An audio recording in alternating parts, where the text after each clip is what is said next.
Stage پر تشریف فرمائیں۔ علماء کرام و سادات اسلام، السلام علیکم ورحمۃ اللہ وبرکاتہ۔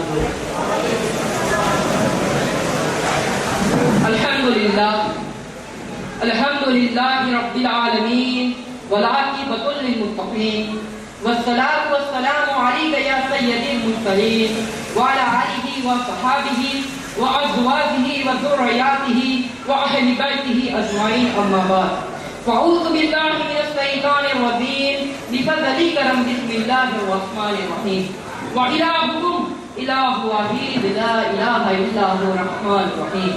میں نے آج جس آیت کو اپنا عنوان، اپنا وشے، اپنا موضوع بنایا ہے، اس پر سب سے پہلے رب قدیر مجھے حق بولنے کی اور آپ لوگوں کو حق سننے کی سعادت نصیب فرمائے۔ آئیے میرے دوستو، تقریر کو شروع کرنے سے پہلے اس آقائے نامدار، مدینے کے تاجدار، دونوں عالم کے مالک و مختار، ابو جہل کی بدمختی کے بیزار، کلکلیوں کو کلمہ پڑھانے والے آقا، بے کسوں کے کس، بے چاروں کے چارہ، بے سہاروں کے سہارا، احمد مجتبی محمد عربی مصطفیٰ صلی اللہ علیہ وسلم کی بارگاہ مقدسہ میں اپنی غلامی کا ثبوت دیتے ہوئے باوجھ بلند درود پاک کا نذرانہ کی درپیش کرے اور پڑھے، اللہم صلی علی سیدنا و مولانا محمد مبارک وسلم طب القلب و طوائفہ وعقیدتی ابدانی و صفائحہ ونور الافسان و ضیائحہ و اہلی اجمعین، اما بعد۔ محترم سامعین، آج میں آپ کے سامنے توحید سے متعلق کچھ گفتگو پیش کرنے جا رہا ہوں۔ بغیر سماعت فرمائے، آپ جب کبھی بھی دنیا کی تہذیب پر نگاہ ڈالیں گی تو دنیا میں ہمیشہ ایسے لوگوں کی اکثریت ملے گی جو خدا کے قائل تھے اور یہ تسلیم کرتے تھے کہ اس دنیا کو پیدا کرنے والا کوئی نہ کوئی ضرور ہے۔ یہ اور بات ہے کہ بہت سے خداؤں کی پرستش اور پوجا شروع کر دی گئی ہے۔ سامعین حضرات، ہم کہتے ہیں کہ اللہ ایک ہے، اس کے سوا کوئی معبود نہیں، کیونکہ ہمارا مشاہدہ ہے کہ ہر کام اپنے وقت پر ہو رہا ہے۔ جیسے سورج مغرب سے نکل کر مغرب میں ڈوب جاتا ہے، رات آتی ہے، ستارے ٹمٹمانے لگتے ہیں، چاند اپنی آب و تاب کے ساتھ جلوگر ہو جاتا ہے، چاندنی ٹھہر جاتی ہے، دن آتا ہے اور سورج اپنی کرنیں زمین پر بکھیر دیتا ہے، تو پتہ یہ چلا کہ اس سارے نظام کو چلانے والا ایک ہی ہے اور وہ ہے اللہ۔ آئیے میرے دوستو، قرآن مجید میں اللہ تبارک و تعالیٰ نے ارشاد فرمایا، لو کان فیہما آلہۃ الا اللہ لفسدتا، فرمایا اگر آسمان و زمین میں خدا کے علاوہ کئی معبود ہوتے تو یہ سارا نظام برہم برہم ہو جاتا۔ ایک مثال کے طور سے اس بات کو سمجھ لیجئے جو کہ ہمارا بھی مشاہدہ ہے کہ اگر کسی گاؤں، کسی محلے یا کسی گھر کے کئی آدمی ذمہ دار ہو اور ہر شخص یہ چاہے کہ میری بات مانی جائے تو بتاؤ کیا یہ نظام اچھا چلے گا؟ اچھا نہیں، بلکہ تباہ و برباد ہو جائے گا۔ ذمہ دار ایک ہے تو اچھا چلے گا اور نظام بھی بہتر ہوگا۔ مسلمانوں، اب سمجھ میں آ گیا ہوگا کہ اس پوری کائنات کا چلانے والا صرف ایک ہے، دو چار نہیں۔ آئیے میرے دوستو، توحید کا مطلب یہ ہے کہ ساری کائنات کو رب نے پیدا فرمایا اور رب ارشاد فرماتا ہے، قُلْ اللَّهُ أَحَدٌ اللہ الصمد لم یلد ولم یولد، اللہ ایک ہے، اللہ بے نیاز ہے، نہ اس کی کوئی اولاد ہے، نہ وہ کسی کی اولاد ہے۔ اور دوسری جگہ فرمایا گیا، وَإِلَٰهُكُمْ إِلَّهُ وَاحِدٌ لَا إِلَٰهَ إِلَّا هُوَ الرَّحْمَٰنُ الرَّحِيمُ، فرمایا تمہارا خدا ایک ہے، اس کے سوا کوئی خدا نہیں، وہ رحیم بھی ہے، وہ رحمان بھی ہے، وہ رحم کرنے والا نہایت مہربان ہے۔ میرے دوستو، توحید باری تعالیٰ کا مطلب یہ ہے کہ ساری کائنات کو رب نے پیدا فرمایا۔ اللہ اس بندے سے پیار کرتا ہے جو اس کی مخلوق سے محبت کرتا ہو۔ یہ سوچ پیدا ہوگی جب تو اللہ تبارک و تعالیٰ کی توحید کو مانے گا تو پھر تیری توجہ جائے گی کہ میرے نبی پاک صلی اللہ تعالی علیہ وسلم نے فرمایا کہ سارے انسان کو اللہ نے بنایا، کوئی عجمی نہیں، کوئی عربی نہیں، کوئی گورا نہیں، کوئی کالا نہیں، کوئی اونچا نہیں، کوئی نیچا نہیں، کوئی امیر نہیں، کوئی غریب نہیں، ایک ہی صف میں کھڑے ہو گئے محمود و حیات، نہ کوئی بندہ رہا نہ کوئی بندہ نواز۔